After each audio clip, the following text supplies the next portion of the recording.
Hi, I'm Abby Ritchie, MSU Health for You, registered dietitian nutritionist. Today I'm making a creamy chicken and wild rice soup. The instructions on our website are for the stovetop. Today I'm going to use the Instant Pot for a different variation in making this soup at home. The Instant Pot, you know, has several functions on the front of its panel. Today we're only going to use the saute function that I'm going to turn on now and the manual pressure level function. Now the saute function, when you turn it on, it'll come up with some certain number of time. When it hits to on, it means it's starting to heat up. When it reads hot on the front panel, that means it's ready for you to add the oil and any vegetables that you're going to toss in there, or chicken today, to saute. So we'll go ahead and let that heat up and we'll move on to our vegetables. Vegetables in the creamy chicken and wild rice soup are onions, we've got carrots and celery, as well as garlic.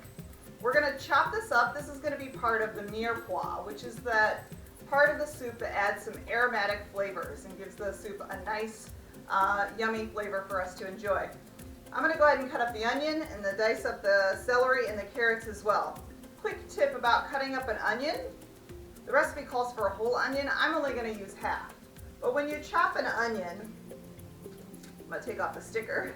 When you chop up an onion, you want to make sure you cut right down the center of the root of the onion. Not this way, but this way, so that when you dice it, it all holds together nicely and you can chop it up pretty quickly. I'm going to chop these up, we'll add in our oil, and we'll get these sauteing.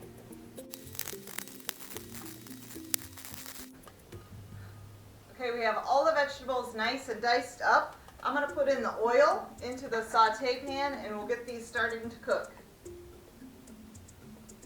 The recipe calls for about 4 tablespoons of oil or butter. I just drizzled in some around the Instant Pot. Got my spatula, and I'm going to go ahead and put these in the Instant Pot and let them saute for about 7 to 8 minutes just to release those natural flavors. Vegetables are in there and sauteing, doing their thing. You can smell the nice flavor. We're just about ready to add the chicken. So this recipe calls for about 1 pound of diced up or cubed up chicken breast. You could use a chicken breast. Today I've used chicken thighs. It's a little bit more tender meat. It tends to fall apart a little bit better in a soup, so that's what I've used. You could also use turkey. If you wanted to make this a vegetarian dish, you could just use mushrooms or even portobello mushrooms for that meatier texture. But today I'm going to use chicken thighs. Go ahead and add this into the soup. We'll let this brown and then we'll add in our seasoning. Chicken, the onions, the carrots, the celery are all in the soup, browning and releasing a lot of good flavors. While they're doing that, I'm going to go ahead and chop up our garlic. Now the recipe calls for about 2 to 3 cloves of garlic. You can use a little bit more if you like a lot of garlic. This is a garlic bunch. It's all the little cloves are stuck in there together. To get these separated, you can put on the cutting board and give a nice push with the palm of your hand, and that'll separate all the individual cloves.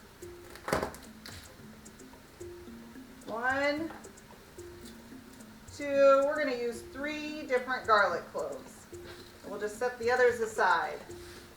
The second tip about the garlic, to get them peeled nice and easily, you can take the flat part of your knife and give it a good push or a good whack down, and that'll mush the clove and allow you to peel off the outer part of the garlic clove before you mince it. See how that separates it and allows you to pull off the peeling pretty easily.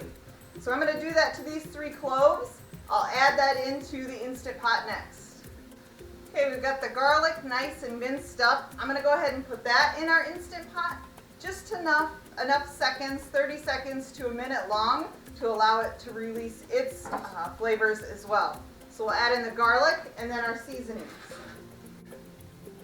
Next I'm going to add our spices. Now the spices, there's several in this soup. We've got salt, we've got celery salt, poultry seasoning, pepper in there, as well as ground mustard. Now the ground mustard is going to be, it's a little bit of a bitter flavor, so that's why we've countered it with some salt.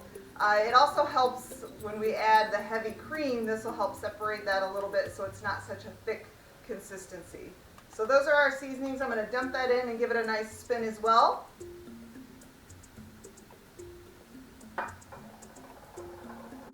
Next I'm going to add the flour. This calls for 4 tablespoons of flour. That's going to help thicken up this creamy chicken and wild rice soup.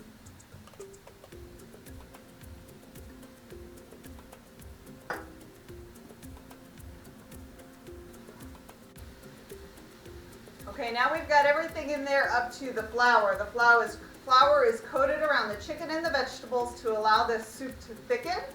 Now we're going to add in our chicken broth. I'm going to add in 6 cups of chicken broth. And actually, this is a vegetable broth that I have. A little tip that I like to use at home to make a vegetable broth is all of the peelings and all of the ends of all the vegetables that I cut up at home, I put in a gallon size sealable bag. Then all of those ends, trimmings, whatever from the vegetables, you can cook up in a big stock pot of water, boil it, bring it to a boil and let it simmer for a couple hours. Then you have a nice vegetable broth. You take out all the other scraps of the vegetables and you've got nice vegetable broth that you can put in a jar. You can freeze it. You can use it in the refrigerator. It lasts up in the refrigerator for about a week, into the freezer for about 3 months. But that's a quick way to use, or a nice way to use some of your vegetable trimmings again and make them into a broth. So I've actually used a vegetable broth with this soup today. And that would also be good if you're trying to make this into a vegetarian type of soup. So we've got our broth in here, the chicken, the vegetables, we need the rice. This is a wild rice blend that I'm going to use today.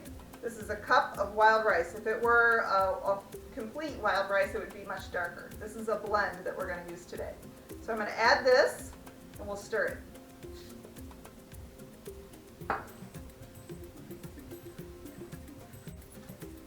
The last 2 items we're going to add to our soup are some nice thyme sprigs. So I have 3 of the thyme sprigs and 2 bay leaves. We're going to put these in the soup. When the soup is all done, the leaves of the thyme sprig will have come off, but we'll take out the little sprig itself as well as the bay leaves.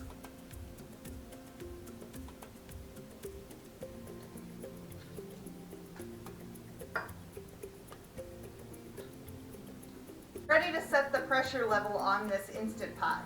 So I'm going to go ahead and hit cancel for saute function, and I'm going to put the lid on to the Instant Pot.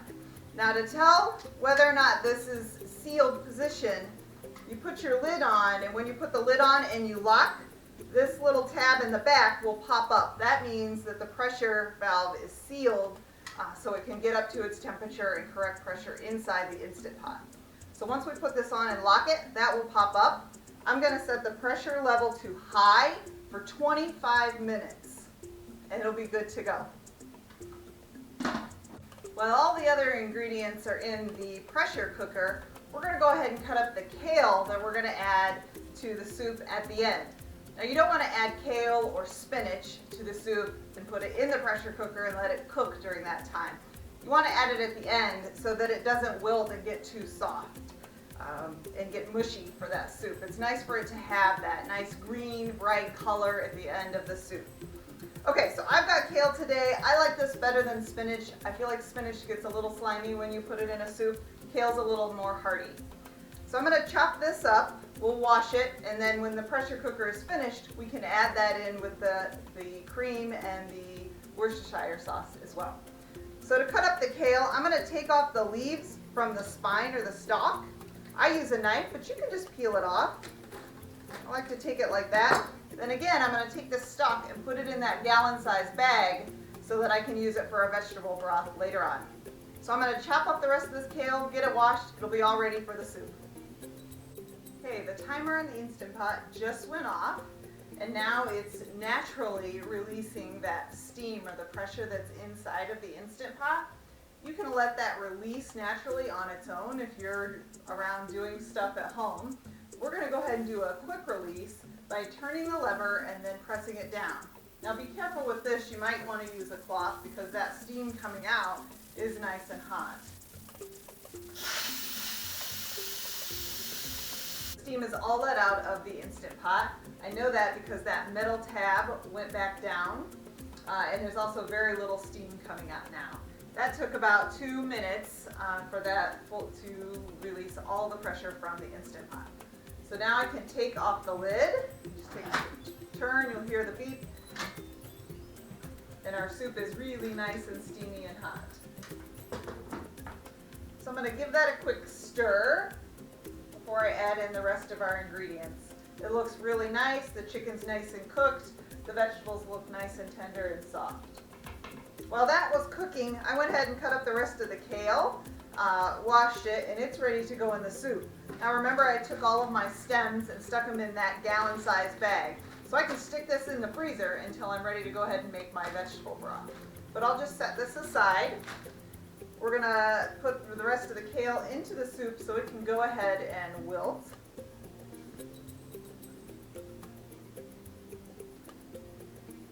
Give that a nice stir. Things I'm going to add to the soup are the heavy cream.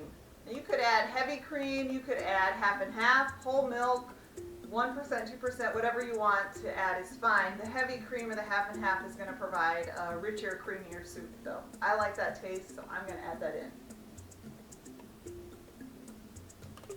And then finally I have just a little bit of Worcestershire sauce. It's just about a teaspoon. It's really optional. It's not something that you have to add in. So we're going to give this a stir, and I also have to pull out the bay leaves and the thyme sprigs. Okay, I've removed the 2 bay leaves and the 3 thyme sprigs out of the soup. It smells delicious. The kale is nice and wilted, but gives that nice green coloring to this creamy chicken and wild rice soup. Last thing to do is dish it up into our bowl, sprinkle with a little bit of parsley, and it'll be ready to go.